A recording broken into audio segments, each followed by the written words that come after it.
In ancient civilizations, debt was never just about money. It was about power. Long before modern banks, long before credit cards, rulers discovered something terrifying. A population trapped in debt becomes easier to control.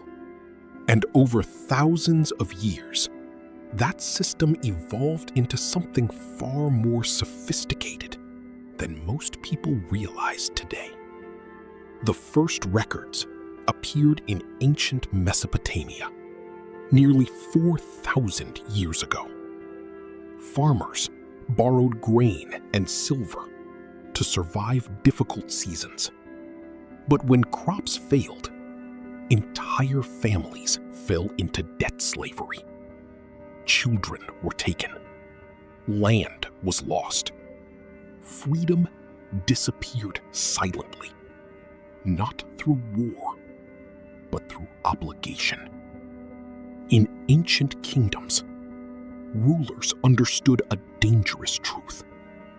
A starving population might rebel, but an indebted population stayed obedient, hoping one more payment could save them. Debt became an invisible chain, stronger than iron. Then came the Roman Empire. Wealthy elites loaned money to struggling citizens, while interest quietly multiplied. Entire communities collapsed under financial pressure. Historians later warned that Rome's obsession with wealth inequality and debt contributed to social instability across the empire. Centuries later, during the rise of global trade empires, debt expanded beyond individuals. Entire nations borrowed money to fund wars, shipping routes, and industrial growth. Powerful financial institutions began shaping politics itself. Kings needed bankers.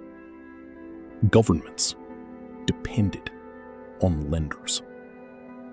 Money quietly became influence. By the 20th century, something changed forever. Consumer debt entered ordinary households. For the first time in history, millions of average people could buy things they could not afford immediately. It felt empowering. But underneath, a psychological transformation had begun. Credit cards did not simply change spending. They changed human behavior. Studies later revealed people spend significantly more when using cards instead of physical cash because the emotional pain of spending becomes less visible. The system no longer needed force. Convenience became the control mechanism. Then advertising evolved into something even more powerful. Corporations stopped selling products alone. They began selling identity. Luxury became status. Consumption became self-worth.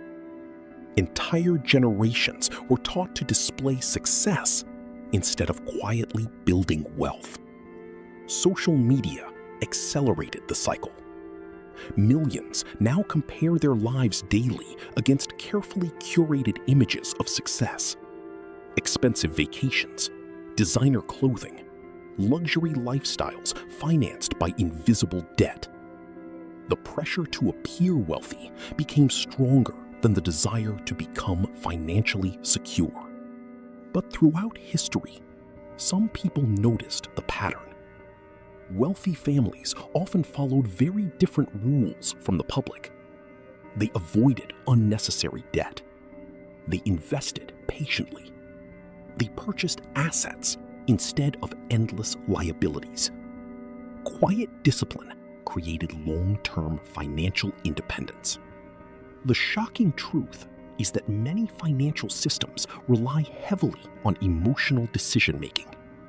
Impulse spending, fear of missing out, and instant gratification generate enormous profits.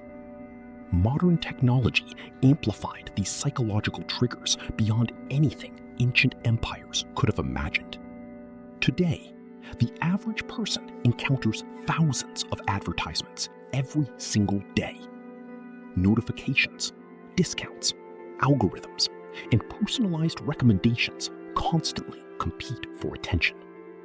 The battle is no longer only for money. It is for human behavior itself. Yet history also reveals something hopeful. Every generation has produced individuals who escaped the cycle.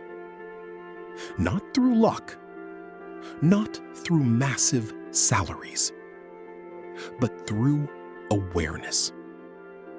Once people understood how financial manipulation worked, their decisions began to change.